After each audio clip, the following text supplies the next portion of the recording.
السلام عليكم حبايب قلبي أوشا، وحشتوني وحشتوني وحشتوني. ورجعنا مع بعض بأقوى وأحلى الوصفات، ووصفات اقتصادية مع لوكا وأوشا. بيكو بتكبر، وصباح الفل مساء الفل حسب الوقت اللي انتوا بتشوفوا فيه الفيديو. معانا وصفة جميلة بقى النهاردة، تكاية كده جديدة في الكيكة. يوم اجازتنا ماما لازم تعمل حاجة حلوة. طب نعمل ايه حاجة حلوة؟ نعمل كيكة. وكيكة ايه بقى؟ بمزاج، بالكاكاو والقهوة. يا سلام يا ماما، ده انتي هتروقينا مع كوباية الشاي بلبن واحنا بتذاكر، والقهوة كده موجودة جوه الكيكة بنسب بسيطة، او النسكافيه سريع الذوبان. ف هنشوف مع بعض الوصفة. انا عندي هنا مقاديري: كوبايتين من الدقيق حطيت عليهم، هحط عليهم باكو من البيكنج باودر، ومعايا باكوين من الفانيليا، ومعايا طبعا انتوا عارفين ان انا اقتصاديه فمش بكتر عن بضايه واحده في اي وصفه كيكه معايا، وبتطلع نافشه زي الفل.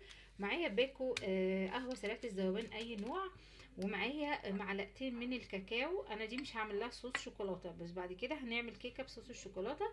معايا كوبايه، يعني هو المفروض كوبايتين الدقيق هيبقى عليهم حوالي كوبايه سكر، بس انا هنا عامله حوالي كوبايه الا حاجه بسيطه عشان ما تبقاش مسكره معايا قوي. ونص كوبايه سمنه. افكركم تاني ان الدقيق نصه سكر ونص السكر سمنه، اساسيات اي كيكه، علشان لو في واحده عايزه تعمل الكيكه ولسه مبتدئه. فالدقيق نص سكر ونص السكر المادة الدهنية، وعلى كل كوباية دقيق للي بيحب البيض بيضاية. عملتي كوبايتين دقيق بيضتين، 3 كوبايات دقيق 3 بيضات، بس انا بعمل ببيضة وبحط باكل بيكنج باودر كله. بس طبعا اكيد مش هتبقى مثلا 4 كوبايات دقيق واحط بيضة، لا انا مثلا لكل كوبايتين دقيق ممكن احط بضاية، فانا هنا عندي كوبايتين بدقيق فهحط بضاية. والمواد السائلة عندي حوالي كوباية لبن، يعني طبعا حوالي كوباية لبن على الكوبايتين الدقيق، لان برضو عندي نص كوباية سمنة على زيت، او زيت بس او سمنة بس او زبدة، اي مادة دهنية بتحبيها. يلا بينا نطبق الوصفة مع بعض، وهنضرب في الخلاط ايه يا حلوين. هنحط البيضة مع السكر يتضربوا كويس، مع السمنة مع اللبن مع، خليها بقى هوريها لكم في الفاصل التاني وهتشوفوا انا هعمل ايه، وفي تركاية حلوة هتطلع كيكة تحفة. يلا بينا نبتدي الوصفة. وزي ما احنا شايفين الخليط اهو ضربته. طب ايه اللي في الخلاط؟ هقول تاني: اللي في الخلاط كانت بضاية، كوباية سكر ناقصة معلقة تقريبا، مش كوباية كاملة، اللي عايز براحته يحط كوباية كاملة مفيش مشكلة. حطيت كوباية اللبن بتاعتي، ونص كوباية السمنة على الزيت، والفانيليا بتاعتنا طبعا عشان تضيع الزفارة. طيب هنحط بقى على الحاجات الجافة. ايه دي يا اوشا الحاجات الجافة دي؟ هقول لك يا ستي. دي عندي كوبايتين الدقيق حطيت عليهم باكو كامل بيكنج باودر، لان انا ما حطيتش غير بضايه واحده، وذره الملح الحلوه بتاعتنا. هنصب اللي في الخلاط على المواد اللي عندي الجافه، وهقلب. هوريكي بقى هنعمل كيكة طبقات من القهوة ومن الكاكاو تجنن. خليكي معايا وهتشوفي كل حاجة خطوة بخطوة. بصي بقى القوام بقى اللي زي العسل وزي السكر ده، شايفة بعد ما ضربناها كده وخليناها زي السكر مع بعض؟ ده قوام الكيكة اللي احنا بنبقى عايزينه اهو. طب ايه بقى التكايه اللي انا هعملها؟ هعمل ايه؟ انا عندي هنا كوبايتين دي، هقسم الخليط ده، لو عندي 3 لو عندي 4 هقسمه في بولة تانية، هسيب نص ونص. طب هتعملي بيه ايه؟ ما انا عندي كاكاو وعندي قهوة سريعة الذوبان. هاخد كوباية من هنا احط عليها معلقتين الكاكاو، وهاخد الباقي الخليط هيبقى حوالي برضو كوباية، هحط عليها القهوة سريعة الذوبان. وهتشوفي بقى ازاي هنعمل طبقات جميلة جدا.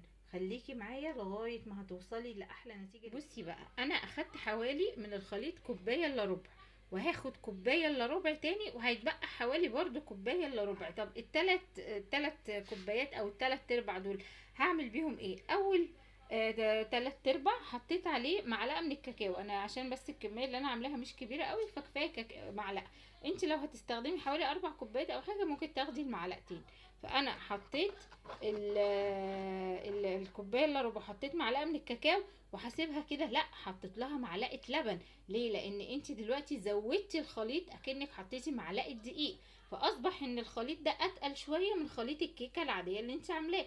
فنفكها ازاي؟ ان احنا حطينا حوالي معلقه لبن او معلقه وربع كده من اللبن.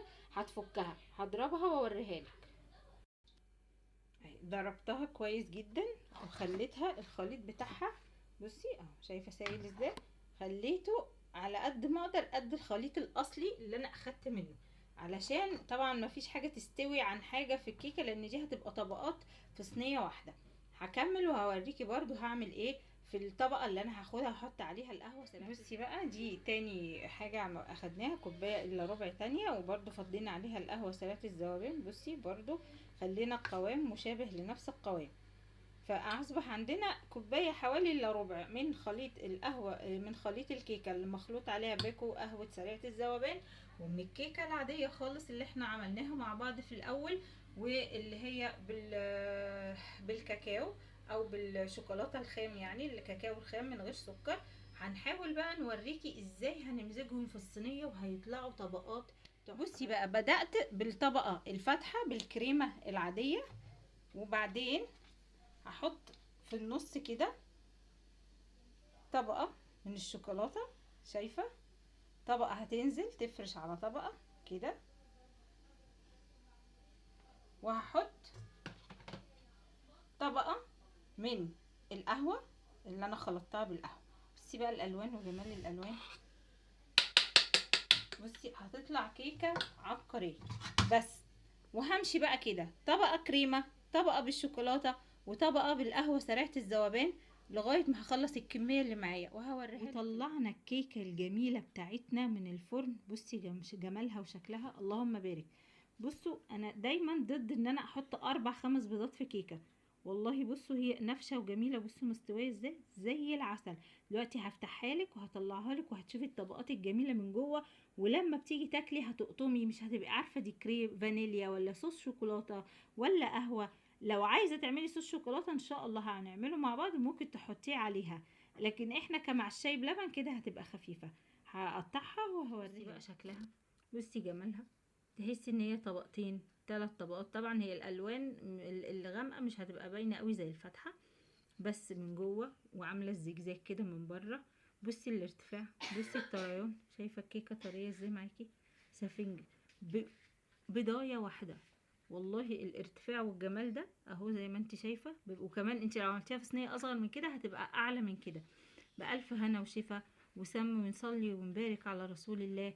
ووصفات اقتصادية مع لوكا وأوشا، دايما هنعمل حاجات حلوة وشهية واقتصادية.